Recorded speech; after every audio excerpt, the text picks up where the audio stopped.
SR science math classes के YouTube channel पर आप सबका हार्दिक स्वागत है। आज हम कक्षा 8 विषय गणित अध्याय 1 परिमेय संख्याओं के बारे में जानकारी लेंगे या पाठ पढ़ेंगे, अध्याय करेंगे, प्रश्नावली हल करेंगे। तो हम सबसे पहले तो यहाँ पर शब्द है संख्याएं। संख्याएं हम जानते हैं कि 0 1 2 3 4 5 6 7 8 9 ये मूल अंक होते हैं। गणित में कुल 10 और 2 या 2 से अधिक अंक मिलकर संख्या बनाते हैं। अब संख्याएं वो कई प्रकार की होती है। सबसे पहले जो संख्या होती है जिसको हम प्राकृत संख्या कहते हैं, जिसको क्या कहते हैं, प्राकृत संख्या कहते हैं। तो प्राकृत संख्याएं वे संख्याएं जो 1 से प्रारंभ होकर अनंत तक चलती है। 1 2 3 4 1 से शुरुआत होती है, उनको हम प्राकृत संख्या कहते हैं। दूसरी आती है यदि प्राकृत संख्याओं के साथ में यदि 0 को मिला दिया जाता है, शून्य को शामिल कर दिया जाता है, तब संख्याएं बन जाती है पूर्ण संख्याएं। यानी प्राकृत संख्याओं में हमने 0 को मिला दिया तब बन गई पूर्ण संख्याएं। और पूर्ण संख्याओं के साथ में यदि ऋणात्मक संख्याओं को मिला दिया जाता है, -3 -2 -1, तब बन जाती है पूर्णांक संख्या। और पूर्णांक संख्याओं के साथ में जब दशमलव वाली संख्याओं को मिला दिया जाता है तब वो संख्याएं बन जाती है वो पूर्णांक संख्या, जिसके बारे में इसमें यहाँ पर लिखा हुआ नहीं है, उनको कहते हैं पूर्णांक संख्या। 2.35 या 4.27 ये पूर्णांक संख्या है। और जब संख्याओं को अंश और हर यानी p/q के रूप में लिखा जाता है, जिसमें q का मान 0 के बराबर नहीं होता है, उन संख्याओं को परिमेय संख्या कहते हैं। और दूसरी होती है जो इनको p/q के रूप में नहीं लिखा जा सकता, लेकिन इनमें q का मान इसमें भी 0 नहीं होता, यानी q का मान इसमें भी 0 नहीं होता, उन संख्याओं को अपरिमेय संख्या कहते हैं। अपरिमेय संख्या है वो है पाई है, ई है, √2 है, ये अपरिमेय संख्या है। और परिमेय और अपरिमेय संख्याओं को मिलाकर वास्तविक संख्याएं बनती है। अब इस प्रश्नावली में हमें परिमेय संख्याओं के दो गुणों के बारे में अध्ययन करेंगे कि परिमेय संख्या क्या क्या गुण है। इसमें एक शब्द आएगा, पहला शब्द आएगा संव्रत। संव्रत का मतलब होता है, संव्रत की परिभाषा सबसे पहले हम परिभाषा देखते हैं। संव्रत क्या होता है? संव्रत मतलब ऐसी संख्याएं जो एक समूह की हो या जिनका मान हमेशा एक ही समूह में आए या एक ही दल में शामिल होने वाली संख्याओं को हम संव्रत कहते हैं। और जो उस दल में शामिल नहीं होती है वो संव्रत नहीं होती है। दूसरा हम आज के पाठ में पढ़ेंगे क्रम विनिमय। देखो, क्रम का मतलब है क्रम वाइज 1 2 3 4 इस प्रकार से क्रम से है या लाइन से, पंक्ति से। और विनिमय का अर्थ है अदला बदली, यानी क्रम बदल जाना। 1 है वो 2 नंबर की जगह आ जाना, 2 है वो 1 नंबर की जगह आ जाना, यानी आपस में स्थान चेंज कर लेता। इन दो गुणों के बारे में हम पढ़ेंगे परिमेय संख्याओं के। तो पहली जो हमारे पास में प्राकृत संख्या है उनके गुणों के बारे में हम अध्ययन करेंगे। तो प्राकृत संख्याओं के बारे में अध्ययन करेंगे, गुणों के बारे में, तो उनके बारे में प्राकृत संख्याओं गुणों के बारे में अध्ययन करेंगे। तो परिमेय संख्याओं के गुणधर्म यहाँ पर ये पहला है। और पहला है संव्रत का नियम। संव्रत का नियम का मतलब है कि वो है एक समूह की है या नहीं है। अब पहला जो है वो पूर्ण संख्याओं के ऊपर है। पहला पूर्ण संख्याएं संव्रत है या नहीं उसके ऊपर अध्ययन करते हैं। योग में हम देखते हैं कि योग में अब यदि किसी पूर्ण संख्याओं को आपस में जोड़ा जाता है, 0 भी पूर्ण है और 5 भी पूर्ण है, इनको जब जोड़ा जाता है तब पूर्ण संख्या ही आती है। तो योग में ये क्या होती है, सकल संख्याएं संव्रत होती है। यानी 4 + 7 जोड़ोगे तो 11 होगा, ये भी पूर्ण वर्ग संख्या है। व्यापक रूप से हम कहें तो किन्हीं भी दो पूर्ण संख्या यानी ए तथा बी के लिए a + b एक पूर्ण संख्या होगी। व्यकलन का अर्थ है बाकी या घटाव। व्यकलन बाकी में ये पूर्ण संख्याएं हैं वो संव्रत नहीं होती। क्यों नहीं होती? कि 5 - 3 करेंगे तो 2 आएगा, ये पूर्ण संख्या।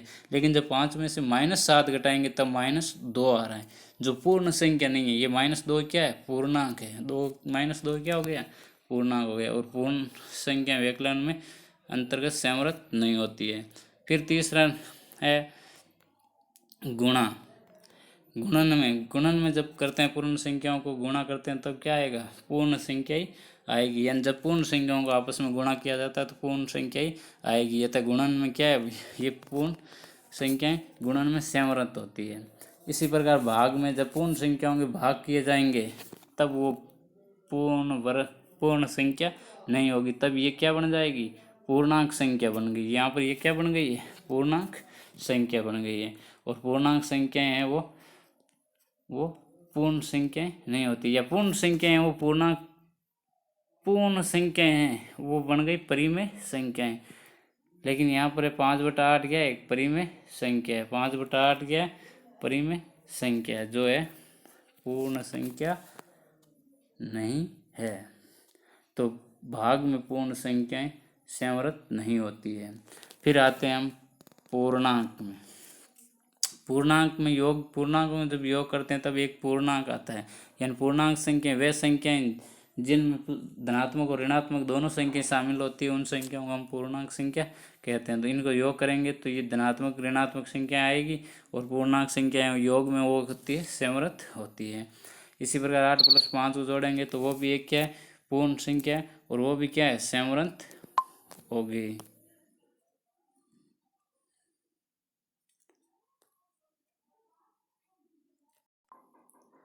तो पूर्णांक संख्याएं योग में सेमरत होती है। फिर आगे व्यकलन में, 7 - 5 = 2, एक ये भी पूर्णांक है। 5 - 7 एक ये भी पूर्णांक होगा।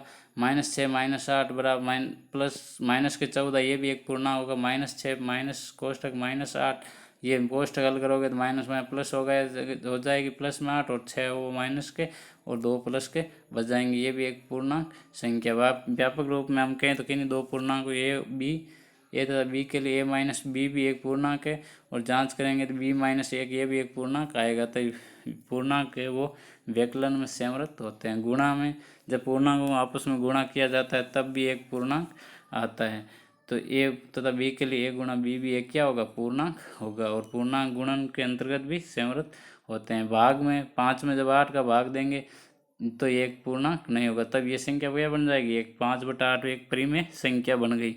तो पूर्णांक भाग के अंतर्गत सेमरत नहीं होते हैं।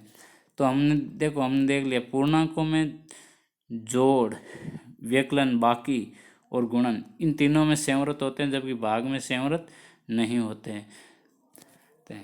अब परिमेय संख्याओं को देखते हैं। तो परिमेय संख्याओं को की पहली परिभाषा वापस देख लेते हैं कि वे संख्याएं जिनको p/q के रूप में लिखा जा सकता है वो परिमेय संख्या कहलाती है, जिनमें q का मान 0 के बराबर नहीं होता है। या वे संख्या जिनको अंश और हर के रूप में लिख देते हैं, हर का मान 0 के बराबर नहीं होता है, तो उसको हम परिमेय संख्या कहते हैं। यहाँ पर ये परिमेय संख्याओं के उदाहरण दिए हुए हैं। ये परिमेय संख्याओं की जो जोड़ बाकी की हुई है, यानी जब परिमेय संख्याओं को आपस में जोड़ा जाता है तो देखो यहाँ पर 3/8 प्लस कोष्टक -5/7 इनको जोड़ा है, तो लेस से लिया 8 × 7 = 56, और वो हल करके इसको तब भी एक परिमेय संख्या प्राप्त हुई है। अब हम दूसरे देखते हैं परिमेय संख्याओं का बाकी करते हैं, तब ये वो तो परिमेय संख्याओं घटाव करते हैं तो परिमेय संख्या ये भी परिमेय संख्या आती है। तो परिमेय संख्याओं के व्यकलन भी है, यानी घटाव भी सेमरत होते हैं, और जोड़ भी क्या होते हैं, सेमरत होते हैं। योग भी में परिमेय संख्या सेमरत होती है, बाकी में भी सेमरत होती है। और गुणा में चर्चा करते हैं तो गुणा में भी परिमेय संख्या सेमरत होती है। यानी किन्हीं दो परिमेय a b के लिए गुणा भी एक क्या होगा, परिमेय संख्या होगा, और वे समरत है। लेकिन भाग में है ये परिमेय संख्या सेमरत नहीं होती, क्योंकि हम यदि भाग में यदि किसी संख्या में 0 का भाग देंगे तो फिर वो परिमेय संख्या की परिभाषा है वो खत्म हो जाती है। वहाँ पर वो परिमेय संख्या अपनी जो परिभाषा है उसको खो देती है। तो भाग के अंतर्गत सेमरत है।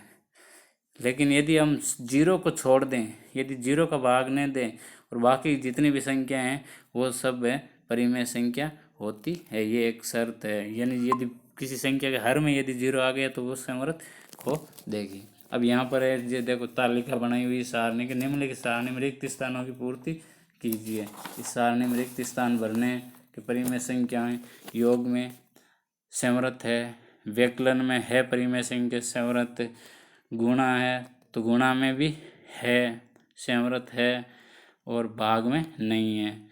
पूर्णांक यहाँ पर भी है सेमरत, व्यकलन में भी है, गुणा में भी है सेमरत, भाग में नहीं है। पूर्ण संख्या योग में सेमरत होती है, व्यकलन घटाव में संवृत नहीं होती है, गुणा में संवृत है, भाग में संवृत नहीं होती है।